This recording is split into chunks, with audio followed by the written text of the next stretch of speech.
but sweet. But it's deep. That's what you're going to get it. Yeah, okay.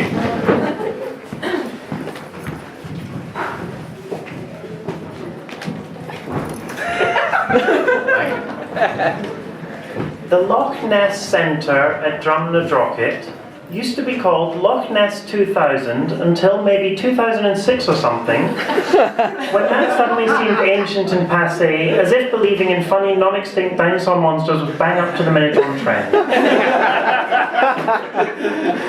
You can go on monster spotting cruises, or take a look by logging on to one of the fairly numerous webcams trained on the loch night and day.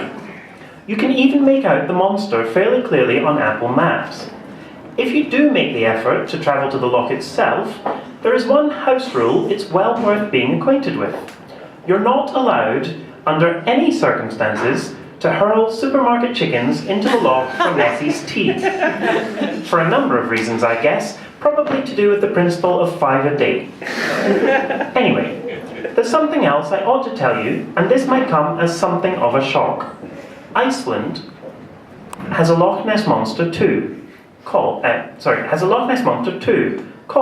rather coquettishly, Mcchuills, after the river in which she spends most of her time squirming around, making a nuisance of herself, appearing then disappearing erratically in the gloom, as is the wont, apparently, of overgrown mythical water-dwelling worms. Woo!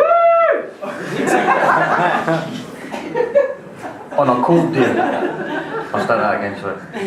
On a cold day, steam rises from the loch. It's the thermocline. Surface water cools, then sinks, replaced by warm water 100 feet below.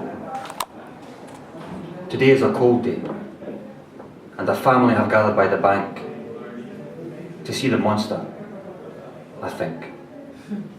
But the mist is a shield, and the family seem to be stood by a cloud. One young girl is skimming stones that skip the water and cut the mist. An elderly man is leaning on a cane and standing apart. I approach. His eyes are more blue than sky, the kind of blue you can't reach. I try anyway. Are you a believer? I ask. He frowns, then he smiles, and his history appears in the lines of his face. He nods at the loch and says, "That water is more deep than we can fathom. It's our imagination that's moving beneath." He lifts his cane and points at the girl. Possibility is all that's important. The full name of the river-dwelling Icelandic monster is Lagar Fjótsimor, and it's been mythed about for centuries. Basically, a wee girl was given a gold ring by her mother and asked how to make it grow so she could profit from the weight of the gold. She was smart, that's certain, but perhaps a little too ready to seize an opportunity for gain, not quite content enough with what she had. In answer to her query, she was told to place it on a worm, which I guess must have had some sort of logic, but whatever it is, it's lost on me. So she put the worm, encased in the ring, on top of her linen closet.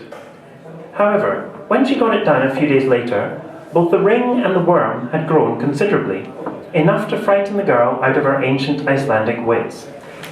She ran downstairs and threw the worm into the Mcchuills River, where it has simply grown and grown ever since, of course, turning into the enormous, horrifying, alarming, unsettling, worrying, terrifying, ghastly, hideous, hand-wringing, throat-rasping, mind-altering, fist-pumping, cheek-sucking, gum-numbing, tongue-twisting, mind-boggling, awe-inspiring, spine-tingling, tummy-turning, bowel-loosening, stomach-churning, hair-raising, butt-clenching, saber-rattling, elbow-greasing, tongue-wagging, and, if it is not too far stretched to say lurid worm we know and love today.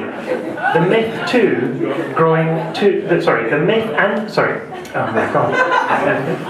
and the myth growing too always larger.